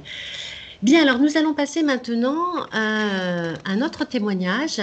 Je vais donner la parole à Nathalie Presson. Nathalie Presson, donc vous êtes directrice générale de Cancer at Work. Et alors, est-ce que vous pouvez nous expliquer la genèse et le rôle de votre association? Oui, absolument. Bonjour à toutes et à tous. Alors, Cancer at Work est une association loi 1901 reconnue d'intérêt général, mais qui a un fonctionnement de club d'entreprise et qui a été créée en novembre 2012 par Anne-Sophie Tuzinski. Alors, Anne-Sophie Tuzinski a connu la maladie. En 2011, elle a eu un cancer du sein. Elle a eu pour l'époque une parole très libérée vis-à-vis de son employeur et de ses entreprises clientes, puisqu'elle travaillait dans un grand cabinet de recrutement à l'époque. Et notamment, à l'issue de ces traitements, la reprise du travail, elle a été questionnée par ses entreprises clientes qui l'ont dit, mais Anne-Sophie, vous avez connu la maladie, donc donnez-nous les éléments de langage pour qu'on puisse parler à nos collaborateurs. Et en même temps, ressentant cette nécessité en fait de libérer la parole dans les entreprises, Anne-Sophie s'est dit, il faut que je trouve une structure en fait qui s'adresse au monde économique. Donc elle a trouvé énormément d'associations de patients faisant des choses formidables, mais rien fédérant les dirigeants et les RH sur le sujet. Et en novembre 2012, elle a donc créé Cancer at Work avec un nom de baptême qui ne laisse pas entendre, mais c'est le cas dans nos statuts. Nous nous occupons du cancer et de toutes les maladies chroniques invalidantes. Et comme il faut bien se tenir à une liste, en fait, on se tient sur la liste des affections de longue durée de la sécurité sociale. D'accord, très bien. Et alors, quel est votre rôle en fait? Quel est le rôle de cette association justement vis-à-vis des entreprises? Qu'est-ce que vous pouvez leur apporter? Alors, on a d'abord un objectif simple, c'est de libérer la parole en entreprise sur ces sujets. Et on répond à 4 missions. Alors, une mission d'engagement qui est avec une première étape qui est la signature de la charte par le dirigeant, parce que quand le dirigeant prend la parole sur le sujet, c'est vrai que c'est un message fort qui est passé aux salariés de l'entreprise. Et puis un engagement dans l'action avec des outils que nous mettons à disposition depuis maintenant 12 ans des entreprises. Donc ça, c'est la première mission. Une deuxième mission qui est celle du partage des bonnes pratiques. Les entreprises ont des temps de rencontre toute l'année avec un colloque annuel. Le prochain aura lieu le 30 janvier 2025. Des ateliers de travail. L'année dernière, on a travaillé sur les clauses sociales et on a créé un livrable de clauses sociales. Cette année, on a travaillé sur les actifs aidants. Et en fait, tous ces travaux interentreprises sont mis à la disposition du collectif puisque nous avons aussi un intranet Cancer at Work Village qui permet à nos interlocuteurs habituels de se nourrir des réussites des autres entreprises puisque cet intranet est alimenté par les entreprises membres. Nous avons une troisième mission qui est une mission de mesure. Alors, on mesure l'impact de la maladie au travail avec un baromètre qu'on fait tourner tous les 3 ans avec OpinionWay. Il y a 10 jours, on a sorti le baromètre 2024. Alors, la maladie reste tabou, puisque pour 49% des répondants qui ont été concernés par un cancer, ils disent qu'ils ont hésité à parler de leur maladie. Et ce chiffre passe à 63% quand on interroge les personnes touchées par une maladie chronique. Donc, la maladie reste tabou. Il y a des efforts, mais la maladie reste tabou. Et on a une quatrième mission. Les 3 premières sont tournées vers l'entreprise. La quatrième est celle qui est tournée vers les personnes malades. Nous avons toute l'année des temps de rencontre entre des représentants de nos entreprises membres qui accordent du temps bénévole pour venir accueillir la parole des personnes touchées par la maladie et leur redonner confiance sur une reprise de poste. Voilà. Donc aujourd'hui, en photographie, le club, c'est 150 entreprises. En nombre de salariés, on dépasse un peu plus de 10% de la population active. On a des entreprises du secteur privé, des entreprises du secteur public. L'UCANS est adhérente, ainsi que des organismes du réseau UCANS, puisque aujourd'hui, on a 16 organismes adhérents entre CARSAT, URSSAF, CPAM. Vous avez l'UCANS qui est adhérente et puis 16 organismes de sécurité sociale qui sont adhérents aujourd'hui à votre club d'entreprise. OK. Oui. En fait, il y a le siège social qui s'est engagé d'un point de vue structurel et puis après, chaque organisation a la possibilité de rejoindre ou pas le club. Voilà. Et donc, comment on adhère en fait Alors, très simplement, on prend contact avec moi, on envoie un bulletin d'adhésion. On fait part du montant de sa participation, là, sachant que pour les institutions publiques, le montant est libre. On prend en date pour une signature de charte avec le dirigeant, qui, avec les organismes de sécurité sociale, se font en distanciel parce que je n'aurai pas assez de jours dans l'année pour venir rencontrer tous les organismes. On en a fait un certain nombre. Et puis, on prend tout de suite après cette signature de charte, en fait, il y a l'engagement dans l'action. Et notre méthode d'approche, elle est particulière puisque nous n'avons pas de plan d'action tout fait. Nous bâtissons avec chaque entreprise le plan d'action le plus adapté à son organisation. Alors, comment vous faites ça concrètement alors? J'étais sûre que vous alliez me demander comment. Mais oui, en fait, c'est très simple. On met à disposition des entreprises membres un outil, un questionnaire. D'une une trentaine de questions. Et on va investiguer de façon anonyme les besoins des collaborateurs. Et c'est en fonction de ces réponses anonymes que va se bâtir le plan d'action le plus adapté à l'organisation, qu'elle soit territoriale ou de service.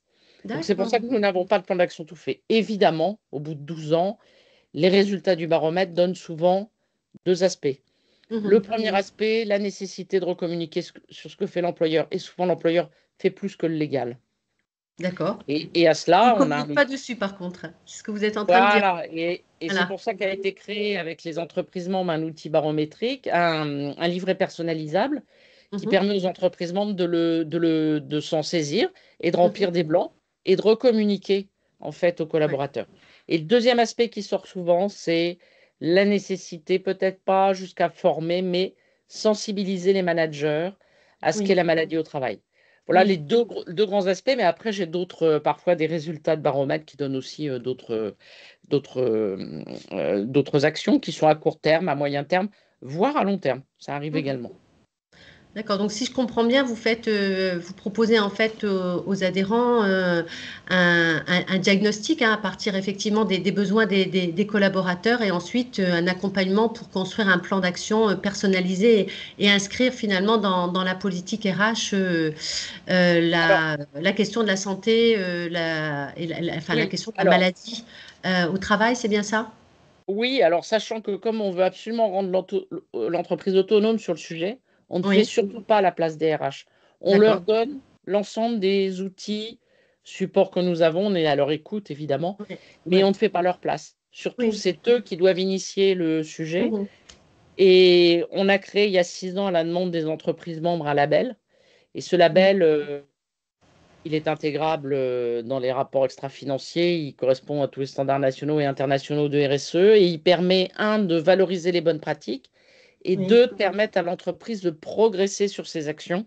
Parce d'accord. qu'évidemment, une action posée en 2024 doit être évaluée et devra peut-être être modifiée ou évoluée en 2025-2026. Voilà, en Mhm. fonction des aspects. D'accord. Très bien, merci. C'est très clair. Donc, effectivement, un accompagnement personnalisé, mais voilà, l'organisme reste autonome, les RH restent autonomes dans la mise en œuvre du plan d'action qui peut être évalué, en tout cas régulièrement, pour le faire évoluer. Très bien. Et Merci. l'idée, c'est vraiment Oui, de permettre aux entreprises et aux employeurs, d'une façon générale, de passer d'une gestion au cas par cas, ce que nous avons entendu par les témoignages, oui, oui, un peu ce que nous disons souvent à Conservatoire, qu'une gestion en mode pompier, oui, à une stratégie RH qui est complètement intégrée, en fait. oui. Voilà l'idée. Voilà. Et finalement, en anticipant, on est mieux préparé ensuite à gérer les situations individuelles et les impacts sur le collectif. Mhm, C'est je les deux comprends. mots forts, anticipation, dialogue. Oui, Mhm. absolument. Très bien. Merci beaucoup, Nathalie. Alors, je vais Merci. laisser la parole à Margot Mauduit, que vous connaissez, Oui, donc, absolument. qui est chargée de développement à We Care at Work. Alors, c'est quoi We Care at Work par rapport à Cancer at Work, peut-être déjà? Est-ce qu'il y a des liens entre Cancer at Work et We Care at Work? Expliquez-nous tout, Margot. Alors, bonjour à tous. Alors, effectivement, les liens entre Cancer at Work et We Care at Work, ils sont simples. On partage la même fondatrice et le même engagement. À part D'accord. ça, ce sont bien deux entités qui sont distinctes et Mhm. séparées. D'accord, très bien. Alors, bah, dites-nous qui est We Care at Work, qu'est-ce que vous faites en fait, qu'est-ce que vous proposez? Donc, We Care at Work est un cabinet de conseil et un organisme de formation. Et donc, Oui, on accompagne les employeurs vers une meilleure inclusion de la maladie au travail. d'accord, très bien. Et je crois que vous avez mis en place une plateforme. Ouais, la plateforme Alex, donc Alors, la qui plateforme est, Alex, alors dites-nous en quoi elle consiste, en quoi elle peut être alors, utile. c'est une web app, donc elle est disponible 24 heures sur 24, 7 jours sur 7. Oui, Elle est dans un environnement 100% confidentiel et totalement sécurisé, et donc permet d'accompagner les collaborateurs à concilier santé et travail.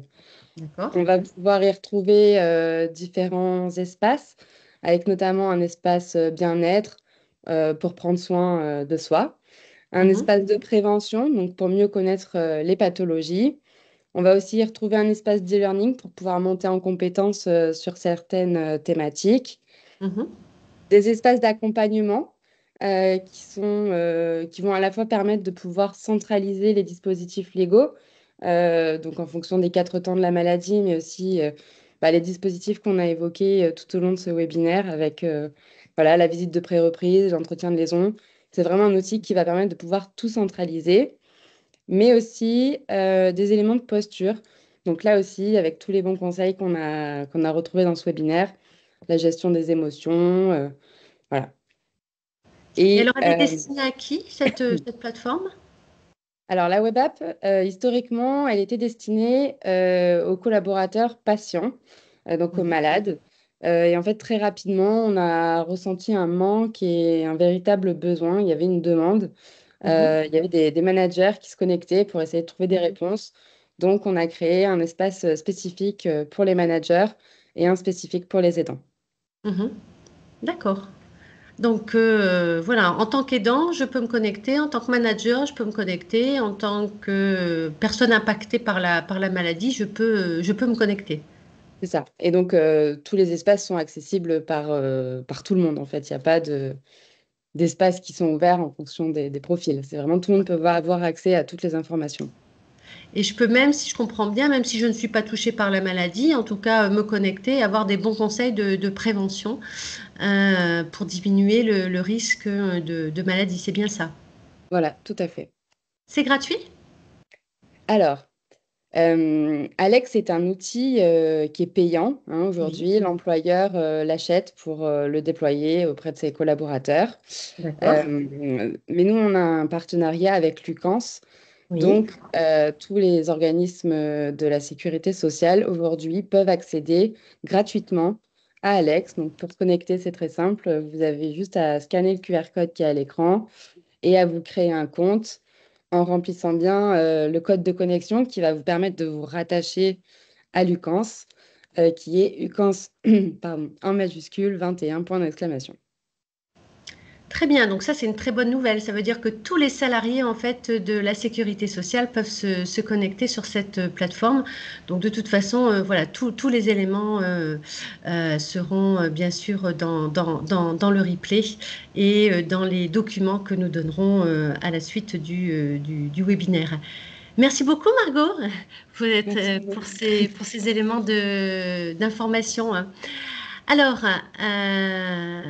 pour faire le lien peut-être avec tout ce qu'on a vu aujourd'hui, je vais voir si nous avons des questions parmi les personnes participantes.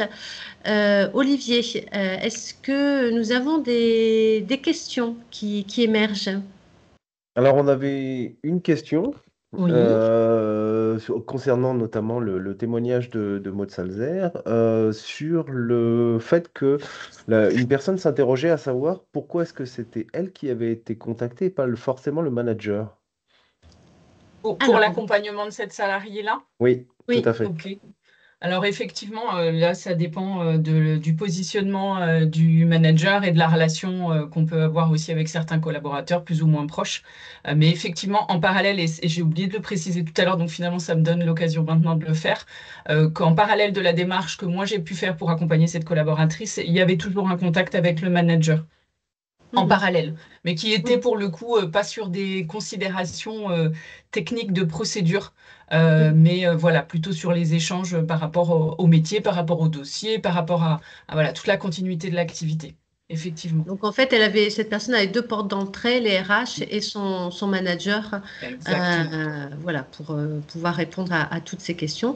Ok, et on a vu dans le témoignage de Fanny que bah, Fanny, elle a fait le choix effectivement d'avoir un lien privilégié par contre avec son manager, mais qu'elle a apprécié les interventions ponctuelles des RH. Elle disait qu'elle avait reçu un bouquet de fleurs et que ça, voilà, ça lui avait donné aussi du baume au cœur et que ça l'avait aidé juste avant son opération. Oui, ben, d'ailleurs, je me suis notée. C'est une vraiment excellente idée. En plus, une attention, je pense, importante Mhm. Mhm. et une belle idée. Très bien. Olivier, est-ce... Encore une question qui vient Oui. d'arriver, notamment concernant We Care at Work. Une question concernant la MSA. Est-ce que les personnes adhérentes à la MSA ont la possibilité d'utiliser We Care at Work, ou en tout cas l'app pour le moment?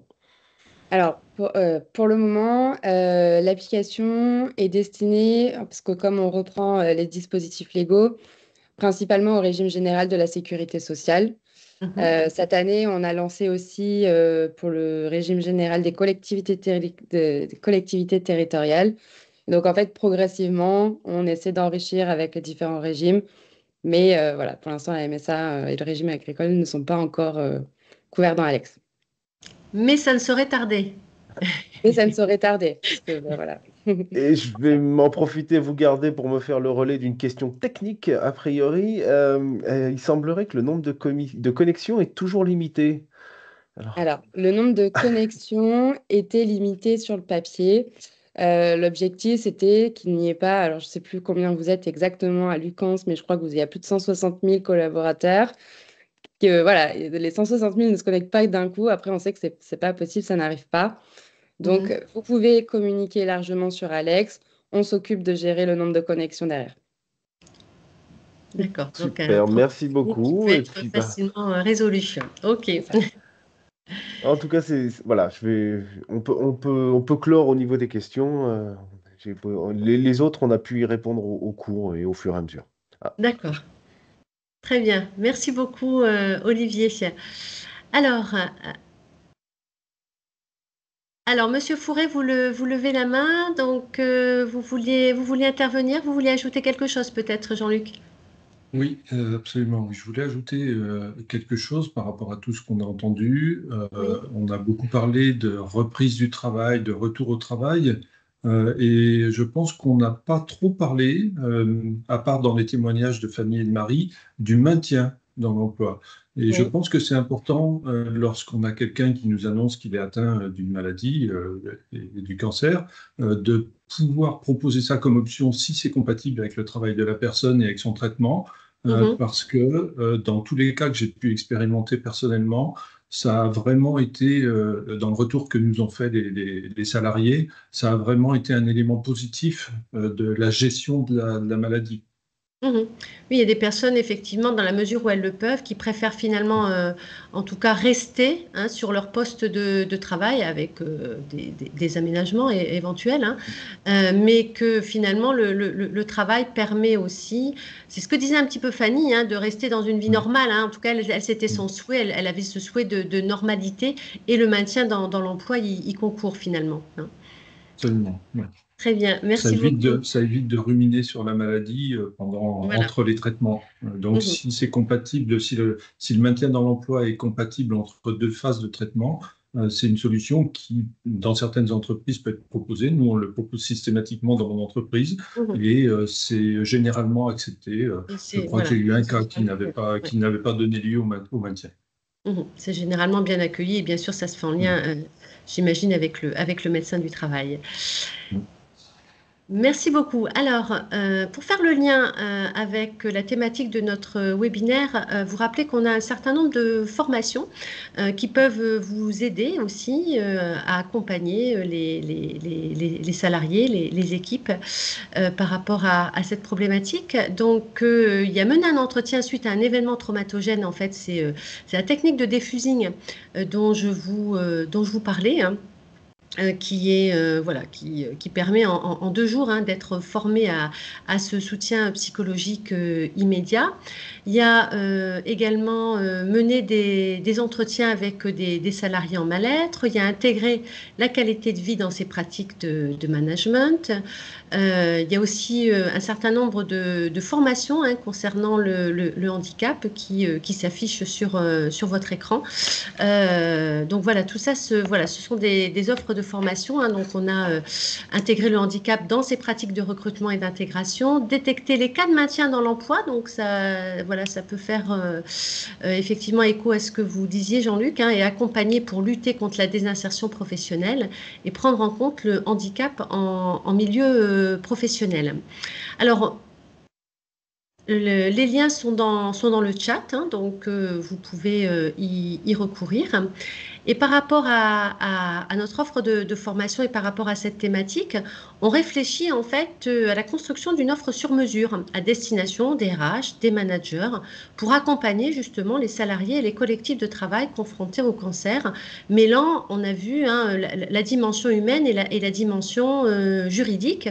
Donc ce qu'on aimerait savoir, c'est si vous pensez que c'est une bonne idée, si vous seriez intéressé par une telle formation.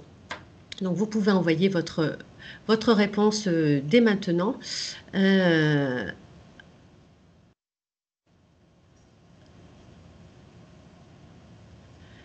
Et donc, voilà, vous pouvez y répondre immédiatement et vous verrez dans le questionnaire d'évaluation que nous allons vous donner à l'issue du webinaire, on va aller plus loin dans le questionnement pour savoir, par exemple, si cette formation vous intéresse, voilà, quelles sont, voilà, sous quelle modalité, sur quelle thématique, etc. Donc, vous pourrez exprimer votre besoin grâce à ce questionnaire. Voilà, alors,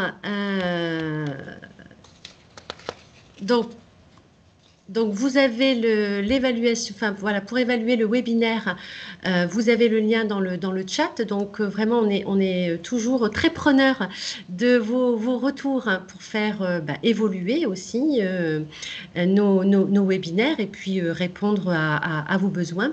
Donc ça ne prend que quelques secondes et c'est très utile pour nous pour répondre au mieux à vos besoins. Alors, nos prochains rendez-vous, ils s'affichent.